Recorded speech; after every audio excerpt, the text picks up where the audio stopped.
போன எபிசோடில் நம்ம ஹெசிடேஷன்ஸை எப்படி ஓவர் கம் பண்ணுறது அப்படின்னு 2 டிப்ஸ் சொல்லியிருந்தோம். இந்த எபிசோடில் பேலன்ஸ் டிப்ஸ்லாம் பார்க்கலாம்.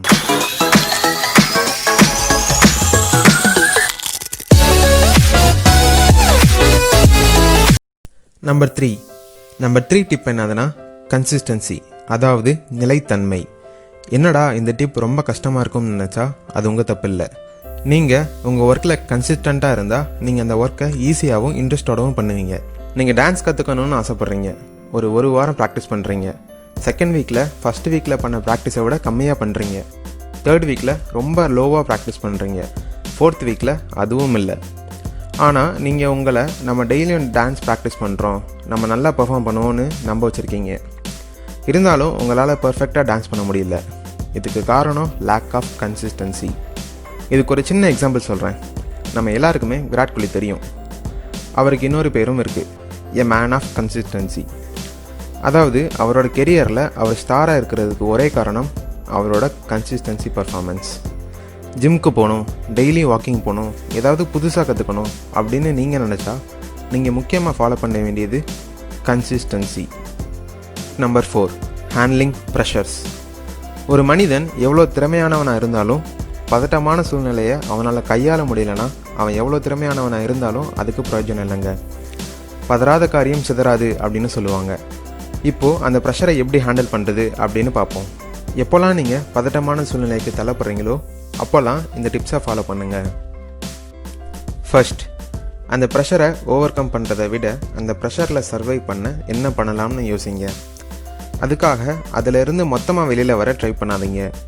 ஒரு எக்ஸாம்பிள் சொல்கிறேன். இப்போது திடீர்னு உங்கள் டீச்சர் உங்களை கூப்பிட்டு முன்னாடி நின்று ஸ்பீச் கொடுக்க சொல்கிறாங்கன்னு வச்சுக்கலாம். அப்போ வர ப்ரெஷரை எப்படி ஹேண்டில் பண்ணணும்னா, நீங்கள் உங்களுக்கு தெரிஞ்ச டாப்பிக்கில் பேசுங்க. அதுக்காக என்னால் பேச முடியாதுன்னு அந்த பதட்டமான சூழ்நிலையை அவாய்ட் பண்ணாதீங்க. என்னால் பேச முடியாதுன்னு சொல்லிவிட்டு நான் ஈஸியாக ப்ரெஷரை ஓவர் கம் பண்ணிடுவேன் அப்படின்னு நீங்கள் நினச்சா அது உங்கள் தப்பு. இப்படி சின்ன சின்ன பதட்டமான சூழ்நிலையை கூட கையாள தெரியலனா உங்களால் எவ்வளோ பெரிய பதட்டமான சூழ்நிலையும் கையாள முடியாது. இதில் நீங்கள் என்ன பேசுகிறீங்கன்னு பார்க்குறத விட நீங்கள் அந்த பதட்டமான சூழ்நிலையை எப்படி கையாளுறீங்க அப்படிங்கிறது தான் முக்கியம். Second, take a deep breath. நீங்கள் ஃபேஸ் பண்ணிகிட்டு இருக்கிற ப்ரெஷர் சுச்சுவேஷன் அப்போது எதை பற்றியும் ஃபீல் பண்ணாதீங்க. முக்கியமாக அதோட கான்சிக்வன்சஸ் அண்டு ரிசல்ட்ஸ். நீங்கள் உங்கள் ஜாபை பர்ஃபெக்டாக கம்ப்ளீட் பண்ணுங்கள். அந்த ப்ரெஷரை உங்கள் பிரெயினுக்கும் ஹார்ட்க்கும் கொண்டு போகாதீங்க.